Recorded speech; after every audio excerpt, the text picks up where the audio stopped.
My toxic parents ruined my childhood. I banned them from my wedding. My fiancé betrayed me by inviting them. So I went nuclear in revenge. I grew up with a pretty messed up family situation. My dad left when I was 12, no real reason given, just walked out, leaving my mom and me behind. After he left, things were rough for a while, but my mom eventually remarried when I was around 15 or 16. Her new husband, let's call him Dale, was okay at first. He wasn't exactly mean or anything, but he also made it clear I wasn't his kid. I was just kind of there. Not that he came out and said that, but I always got this vibe that he saw me as my mom's baggage from her previous life. Not really part of his new family. Now, don't get me wrong. Dale was never outright terrible to me, he just wasn't really interested in me. He had 2 kids with my mom, my half-brother and half-sister, and they were his world. Meanwhile, I was more like a guest in the house. I didn't realize it right away, but as I got older, it became super obvious that I wasn't ever going to be part of that little family unit. My mom didn't seem to care either. I don't know if she was just too wrapped up in her new life or what, but she never made an effort to make me feel included. It was like she was happy to have her new family and didn't really need me anymore. I was pretty independent early on, maybe because I had to be. I spent a lot of time alone, doing my own thing, while Dale was with his kids and my mom was living her new life. I didn't really fit in with them, and honestly, it started to mess with me. I remember thinking, am I just extra here? Like I wasn't part of anyone's plans anymore. High school was alright, I guess. I focused on getting good grades and figuring out what I wanted to do with my life, mostly to distract myself from what was going on at home. I'd leave early, get home late, and basically avoid being there as much as I could.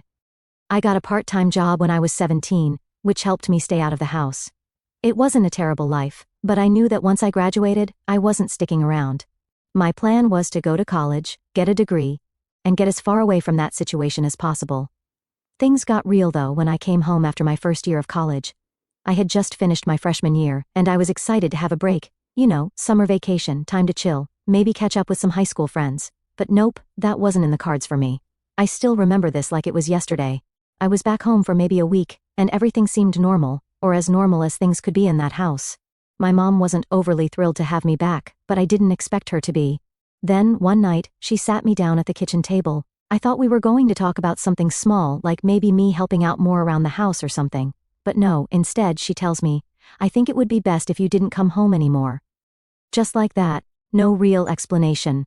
She said the house was crowded, my brother and sister needed more space, and it was just easier for everyone if I found somewhere else to live. I was 19 and I was being told essentially, we don't want you here anymore. I was in shock. I didn't know what to say. I remember just sitting there, staring at her, trying to process what was happening. Was she seriously kicking me out? I mean, I wasn't a problem kid or anything. I kept my head down, didn't cause trouble, paid for most of my own stuff, but I guess that didn't matter. It was like I had been holding on to this thread of hope that maybe things would get better between us, that maybe once I was an adult, she'd see me differently, and we'd have some kind of relationship. But nope, this was it. I was out. I didn't argue with her, didn't try to fight it. I just nodded, went to my room, packed up what little I had, and left. I didn't even say goodbye to Dale or my half-siblings. I don't think they even noticed I was gone, to be honest. I just left. After that, I blocked her number and pretty much cut contact with her and the rest of them. I haven't spoken to my mom, Dale, or my half-brother since that day. The only one I still talk to is my half-sister, but that's mostly because she's the one who insists on staying in touch. She's always reaching out, trying to bridge the gap or whatever. But I'm not really interested in reconnecting with any of them. I'll text her here and there, but that's it. The first few months after being kicked out were rough. I stayed with a friend for a while, then managed to get a small apartment near campus. It was tough balancing school and work, but I made it through. Being on my own wasn't anything new. I'd pretty much been on my own for years, emotionally at least. But this time, it was real. There was no going back, no family to rely on. It was just me. Over time, I learned to deal with it. I stopped thinking about my mom and Dale, stopped wondering why they didn't care. I realized that it wasn't my fault. It took a while, but I finally understood that I wasn't the problem. They were. They chose to shut me out, and that was on them. I couldn't keep beating myself up over something I had no control over. A few years later, I met my fiancée, Sarah. She's been the best thing that's ever happened to me. Her family's great too. They welcomed me in without any hesitation, and for the first time, I felt like I was part of a real family. I told Sarah about my messed up family situation, and she was always supportive. She didn't push me to reconnect with them or anything like that, which I appreciated. She just let me handle it in my own way. So, after settling into life with Sarah and thinking my past was mostly behind me, we started planning our wedding. I was actually excited about it. Sarah and I had been together for 4 years at this point, and we both knew this was the next step. We started talking about the guest list, venues, the usual stuff. Honestly, it felt good, like I was finally building something that had nothing to do with my old life, something that was mine. We're sitting on the couch one night, and she asks, "So, who do you want to invite from your side?" That's when things got weird for me. I started naming some close friends, people I knew from college, CO workers, the ones that really mattered. I didn't even think about my family, to be honest. It was so far from my mind that it didn't feel relevant. But then she asks, "What about your parents?" I kind of froze for a second. I hadn't even considered it. Why would I? These were the people who, let's be real, couldn't care less about me for the better part of my life. I looked at her and said, "I'm not inviting them." I thought that was the end of it. Sarah's met my sister before, and she knows the basics of the situation. I figured she'd understand. But here's the thing. Sarah's got this really close-knit family. Like, her parents are the kind of people who remember birthdays, do Sunday dinners, the whole thing. So, she doesn't fully get how messed up my family situation is, not because she doesn't care, but because she's never lived through anything like it. So she asks again, "Are you sure you don't want to invite them? I mean, it's your wedding." I wasn't angry, but I felt a little annoyed. I explained how they basically kicked me out when I was 19, how they never reached out, how they've never made any effort to fix things. And it's not like I'm sitting around waiting for an apology, but if they wanted to be part of my life, they know where I am. I've been the same person in the same place for years. I even told her how I haven't spoken to my mom or Dale since that day. No cards, no calls, nothing. She seemed to get it after that, and I thought we were on the same page, but a couple of days later we're sitting down to go over the save the dates. And she brings it up again. "Are you really sure you don't want to invite them?" And that's when I started getting frustrated. I mean, how many times do I have to explain the same thing? I love Sarah, but this felt like she wasn't listening to me or respecting how much this hurt me. I kept it together though. I told her that inviting my family would only bring stress and drama. I didn't want my mom there, pretending like everything was fine, acting like she didn't throw me out of her life. It would just ruin the day for me. She nodded and seemed to drop it, but I could tell it was still on her mind. That's when it started to eat at me. I couldn't help but think, why is this such a big deal to her? It's my family, my decision. I tried not to let it get to me, but it was hard. I started second-guessing myself, wondering if maybe I was being too harsh. But then I'd remember all the crap I went through with them and realized I wasn't. Fast forward a few more days, and we're literally about to finalize the guest list. I thought we were done with the whole family conversation, but right before we're about to hit send, she asked one more time, "Are you really sure? I feel like you might regret not inviting them later." That's when I snapped. I don't even know where it came from. It wasn't like I planned it, but all of a sudden I'm just like, if you can't respect what I've been through, then maybe we shouldn't be getting married at all. I know that sounds harsh, but in that moment, it felt like she was pushing me into something I was clearly not okay with. I wasn't just mad, I was hurt. It felt like she wasn't on my side. I stormed out of the room, grabbed my keys, and just left. I didn't really have a plan, I just needed space to think. I wasn't going to sit there and argue with her about something that, to me, wasn't up for debate. I wasn't sure where I was going, or what I was going to do, but I just had to clear my head. I drove around for a while, thinking about how everything had blown up so quickly. I knew Sarah wasn't trying to hurt me, but I couldn't shake the feeling that she just didn't get it. She didn't understand the years of rejection, the feeling of being cast aside by the people who were supposed to love you unconditionally. It wasn't about inviting them to a wedding, it was about everything that came with that, the memories, the pain, the whole mess of it. Eventually I pulled over somewhere quiet and just sat in the car for a bit, trying to calm down. I kept going over the conversation in my head, and honestly, I started to feel guilty. I mean, I loved Sarah. She wasn't trying to make me feel bad, she was probably just trying to look out for me, thinking that I'd regret not inviting them one day. But I knew that wasn't the case. I didn't want them there. I didn't need their approval or their presence to validate my wedding. This day was about me and Sarah, not them. After a few hours I drove back home. By the time I got there, it was late, and Sarah had already gone to bed. I didn't want to disturb her, so I just crashed on the couch, but I couldn't sleep. My mind kept replaying everything, and I felt like maybe I'd gone too far. I knew I'd hurt her by walking out, and that wasn't fair. We were supposed to be a team, and I bailed when things got tough. The next morning Sarah left for work without saying much. I could tell she was upset, and I didn't blame her. I felt like I'd let her down by not handling things better, but at the same time I couldn't shake the feeling that I wasn't wrong about my family. They didn't deserve a place in my life just because there was a big event happening. You don't get to throw someone away and then show up when it's convenient. After that whole thing with Sarah, I spent most of the day just sitting with my thoughts trying to figure out how to approach her. I knew we needed to talk, but I wasn't sure how to start without it turning into another argument. Part of me wanted to let things cool off for a bit, but the other part of me knew that wasn't going to solve anything. We had to deal with this. Around 5:30, Sarah usually comes home from work. I was still working from home, so I finished up my stuff and waited for her to come through the door. I'm not going to lie, I was nervous. I knew I'd overreacted the other night by snapping at her, but I was also still upset about the whole thing with my family. It wasn't just about the wedding anymore, it was about whether she really understood what my family had done to me. So, 5:30 rolls around, and no Sarah. Not super unusual, but by 6, I was starting to wonder if she was avoiding me. I texted her, just asking if everything was okay, but no response. Then, around 6:15, she walks in the door with my sister. I couldn't believe what I was seeing. My half-sister Emily, who I'd barely spoken to in years, just casually walking into my house with Sarah like it was no big deal.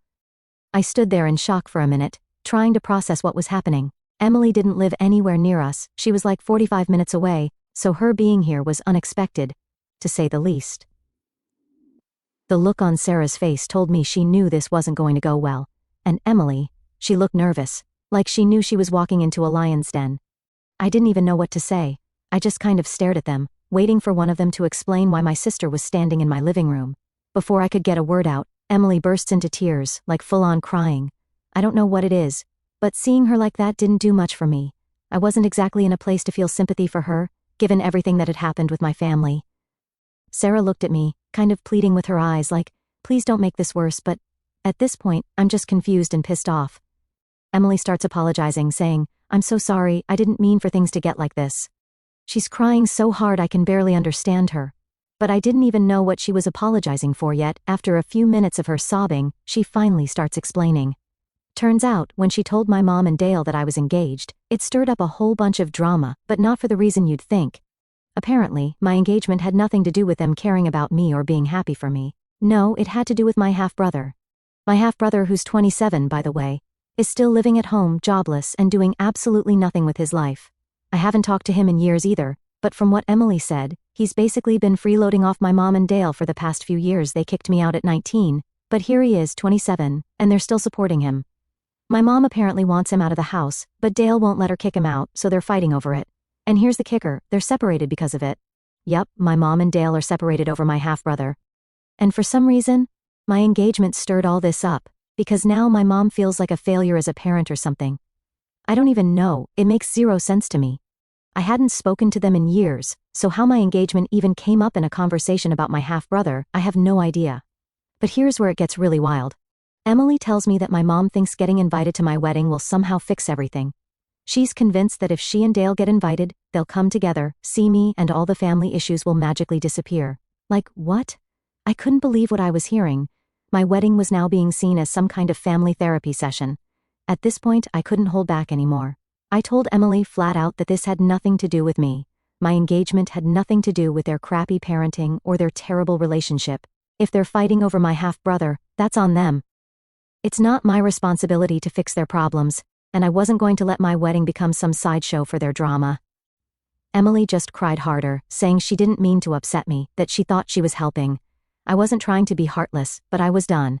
I had already cut contact with my mom and Dale for a reason, and this whole situation just proved why that was the right decision. I wasn't going to be dragged back into their mess. Sarah was sitting there the whole time, watching this unfold. She didn't say much, which surprised me. Normally, she's the type to try and mediate, but I guess she saw how upset I was, and decided to just let me handle it. When Emily finally stopped crying, I asked her why she came to me with this. She knows I've been no contact with our mom for years. She knows I've moved on with my life. So, why now? Why bring all this drama to my doorstep? And that's when Sarah finally spoke up. She admitted that Emily had been texting her for months, telling her that deep down I wanted to reconcile with my family. Emily had been feeding Sarah all these lies about how I was just too proud to admit it, how I secretly missed them, and how I'd regret not inviting them to the wedding. Sarah thought she was helping me by bringing it up, but she didn't realize she was being manipulated. I was furious.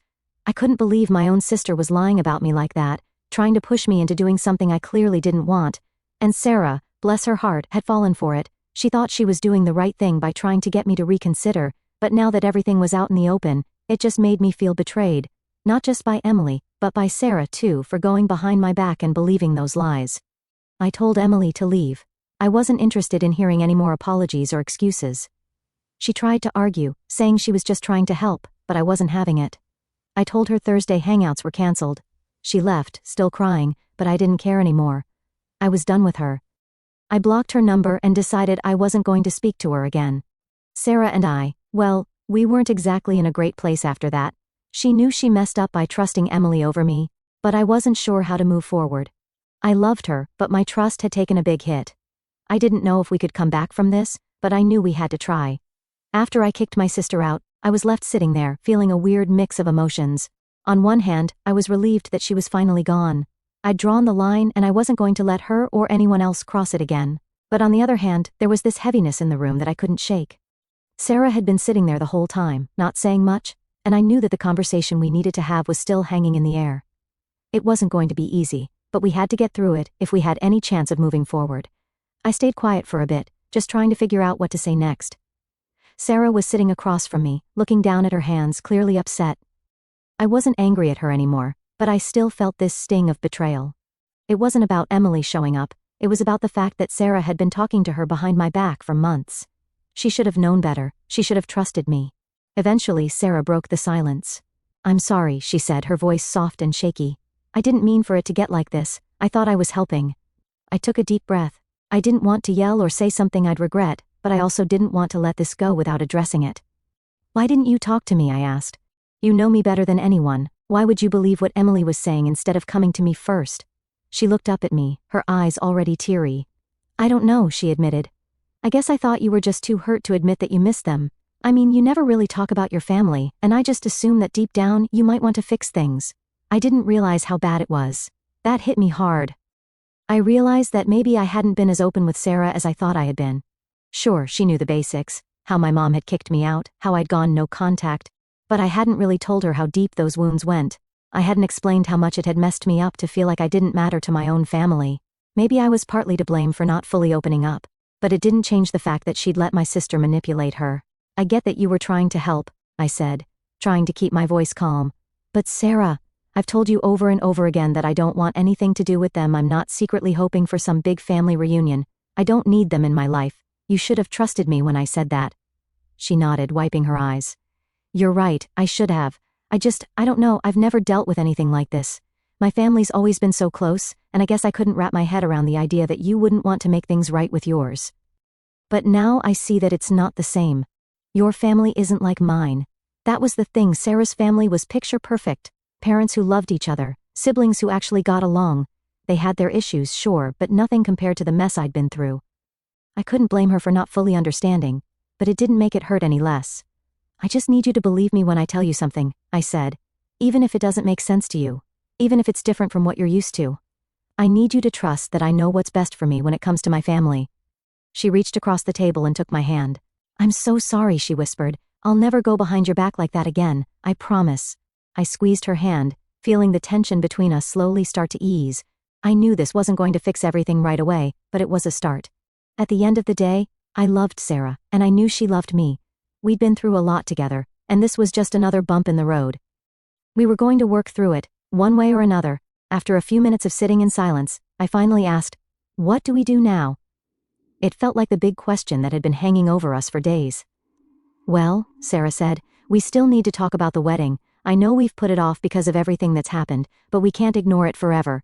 She was right. The wedding plans had come to a screeching halt the moment this whole family drama blew up. We hadn't sent out the save the dates yet, and the guest list was still sitting there, unfinished. "I don't want them at the wedding," I said firmly. "My mom, Dale, my brother, they don't get to be there, not after everything they've done." "I get that," Sarah replied, "and I'm not going to push you anymore. It's your family, your call. I just wanted to make sure you were absolutely sure about it." "I'm sure," I said.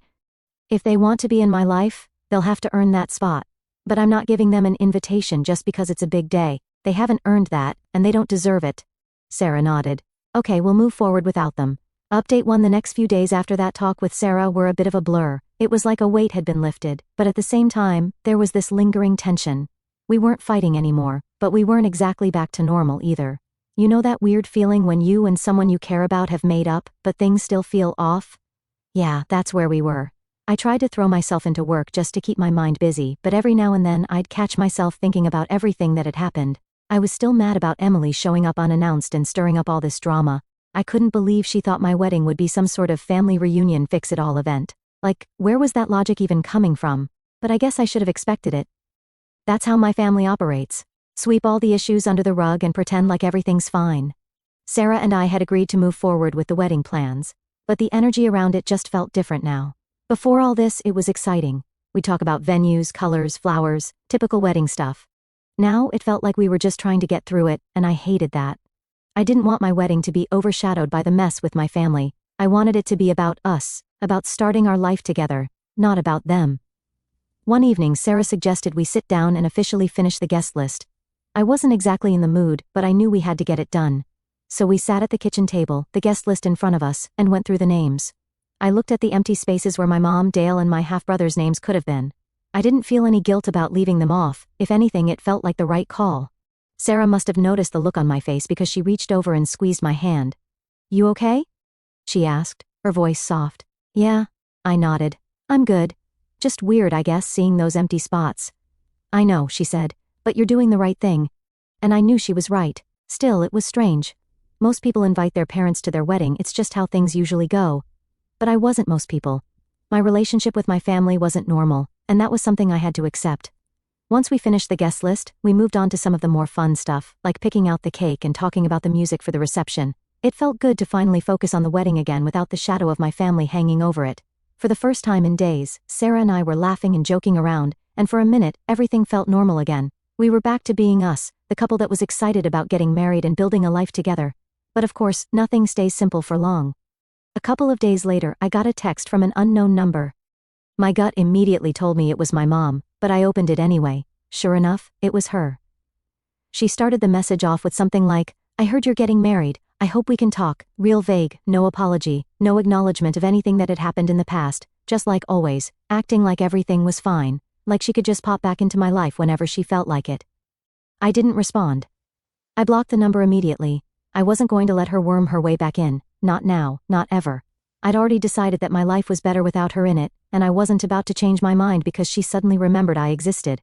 I told Sarah about the message later that day. She was supportive as always, but I could tell she was a little worried. I think part of her was afraid that my mom might show up uninvited or try to cause some kind of scene. To be honest, I'd thought about that too. It wouldn't be the first time my family pulled some unexpected dramatic move. But I told Sarah that if my mom did show up, we'd deal with it. I wasn't going to let her ruin our day. As the wedding got closer, things started to feel more real. We sent out the invitations, booked the caterer. All the big stuff was falling into place. It was starting to feel like we were finally moving past all the drama, and I was starting to get excited again. This wedding wasn't just going to be a big party, it was going to be a fresh start, a new chapter for Sarah and me, and I couldn't wait to start it. On the day of the wedding, I woke up feeling nervous, but it wasn't because of my family. It was that typical pre-wedding jitters, excitement mixed with a bit of anxiety. I kept thinking about how far I'd come, how I'd managed to build a life that was mine, separate from all the baggage of my past. It felt good knowing that this day was about celebrating the future Sarah and I were going to create together. The ceremony itself went off without a hitch. We said our vows, exchanged rings, and when I looked at Sarah standing there in front of me, I felt this overwhelming sense of peace, like no matter what happened with my family or anything else, I was exactly where I was supposed to be. This was the life I'd built, and I wasn't going to let anyone take that away from me. At the reception, we danced, laughed, and spent time with our friends and Sarah's family. There were no interruptions, no drama, just a perfect day. I think, for the first time in a long time, I felt free from the weight of the past, free from the expectations of people who had never really cared about me. I didn't need their approval, and I didn't need them in my life. I had everything I needed right in front of me. Looking back now, I'm glad I stood my ground. I'm glad I didn't cave to the pressure of what's normal, or what other people think a family should be. I made the decision that was right for me, for my mental health, for my future, and that's all that matters. I don't know if I'll ever hear from my mom or the rest of my family again, but honestly, I don't care. My life is good now. I'm married to the love of my life, surrounded by people who actually love and support me. That's the only family I need. So yeah, it's been a long road to get here, but in the end, I'm exactly where I'm supposed to be, and that feels pretty damn good. Response to your situation. I'm so sorry you went through such a painful childhood and family situation, and I am even more sorry that this drama resurfaced during what should have been a joyful time planning your wedding. Your story hits hard, especially given the patterns of exclusion and emotional neglect you've described, which echoes some of the family dynamics you've shared before. Being kicked out at 19 by your mom and Dale, after already feeling like an outsider in your own home, is a deep betrayal, and it's completely understandable why you'd want to keep them out of your life and your wedding. The fact that your half-sister Emily tried to manipulate Sarah into pushing for a reconciliation, and that Sarah went behind your back, must have felt like a double blow, reopening old wounds while shaking the trust in your relationship with Sarah. You showed incredible strength by standing firm on your boundaries, both with your family and in addressing Sarah's misstep. It's clear from your updates that you've worked hard to build a life free from the toxicity of your past, and your decision to exclude your mom, Dale, and half-brother from your wedding was a powerful act of self-preservation. Sarah's actions, while misguided, seemed to come from a place of love and a lack of understanding about the depth of your pain, given her own close-knit family background. Your conversation with her, where you laid out how much her actions hurt and why you needed her to trust you, was a crucial step toward rebuilding that trust. It's not easy to navigate those kinds of conversations, but you handled it with honesty and clarity, which shows how much you value your relationship and your own emotional well-being. The way you described your wedding day, full of love, laughter, and the support of Sarah's family and your chosen circle, paints a beautiful picture of the life you've created for yourself. It's a testament to your resilience that you were able to celebrate such a milestone without letting the absence of your biological family overshadow it. Your realization that you don't need their approval, and that you found a true family in Sarah and those who genuinely support you, is incredibly powerful. It aligns with the strength you've shown in other situations, like setting boundaries with toxic family members, or standing up for yourself when others tried to undermine you. As you move forward, keep nurturing the life you've built with Sarah. The trust issues from her going behind your back may take time to fully heal, but it sounds like you're both committed to working through it together. If your mom or anyone else tries to reach out again, you're absolutely right to hold firm to your boundaries. You've earned the right to decide who gets to be part of your life, and no one, not even family, gets a free pass to disrupt your peace. Congratulations on your marriage, and I'm wishing you and Sarah a future filled with love and joy, free from the shadows of your past. Keep us posted on how things go, and know that you're not alone in navigating this.